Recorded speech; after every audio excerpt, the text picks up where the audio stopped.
மின் கைத்தடி நேயர்களுக்கு அன்பு வணக்கம். இப்போது நரம்பு தளர்ச்சி பிரச்சனை உள்ளவர்களுக்கு நல்ல தீர்வு தரக்கூடிய ஒரு பாடம் பற்றி இப்போது பார்ப்போம். நியூரான்கள் நரம்பு திசுக்களை பாதிக்க துவங்கும் போது நரம்பு தளர்ச்சி ஏற்படுகிறது. நரம்பு தளர்ச்சி நோய் உள்ளது என்பதை எளிதாக கண்டுபிடிக்க வேண்டும். இது நபருக்கு நபர் மாறுபடும்.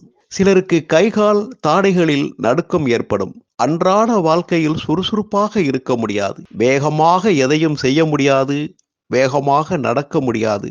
நடக்கும்போது ஒரு தள்ளாட்டம் ஏற்படும். சிலருக்கு ஒரு விரல் ஆடும். அதிக அளவில் நடுக்கம் ஏற்படும். தூங்கி எழும்போதோ அல்லது சேரில் இருந்து எழும்போதோ அவர்களால் சட்டென்று நேராக நிற்க முடியாது. கால் தரையில் படாமல் இருக்கும். தொடர்ந்து நடக்கும் போதுதான் பாதம் தரையில் படுவதையே அவர்களால் உணர முடியும். முகத்தில் உணர்வு இருக்காது. கைகால் வலி, வீக்கம் இருக்கும். அவர்களால் ஒரு செயலை சரியாக செய்ய முடியாது. இவையெல்லாம் நரம்பு தளர்ச்சியின் அறிகுறிகள். சரி, இவற்றுக்கு பலன் தரக்கூடிய அந்த அற்புதமான பானம் தயாரிப்பது பற்றி இப்போது பார்ப்போம். அந்த பானம் தயாரிப்பதற்கு தேவையான பொருட்கள்: மிளகு 1 ஸ்பூன், திப்பிலி 1 ஸ்பூன், சுக்கு பொடி 1 ஸ்பூன். மிளகு, திப்பிலி இரண்டையும் நுணுக்கி எடுத்துக்கொள்ள வேண்டும். சுக்கு, மிளகு, திப்பிலி மூன்றையும் தண்ணீரில் சேர்த்து கொதிக்க வைத்து வடிகட்டி அப்படியே பருகலாம்.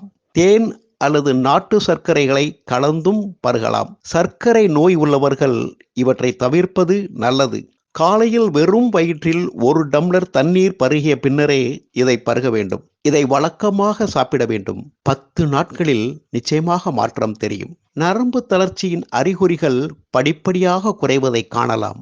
இதை எத்தனை நாட்கள் வேண்டுமானாலும் எடுத்துக்கொள்ளலாம். இதில் உள்ள 3 பொருட்களும் நரம்பு மண்டலத்தை நன்றாக வலுப்பெறச் செய்யும். நரம்பு பிரச்சனைகளை சரி செய்து நரம்பு தளர்ச்சி நோயை முற்றிலும் சரி செய்யும். அனைவரும் பருகலாம். நரம்பு தளர்ச்சியால் அவதி பெறுபவர்களுக்கு சிறந்த பலனை தரும். இந்த 3 பொருட்களும் இயற்கையானதுதான் என்பதால் இது எந்தவிதமான பக்க விளைவுகளையும் ஏற்படுத்தாது.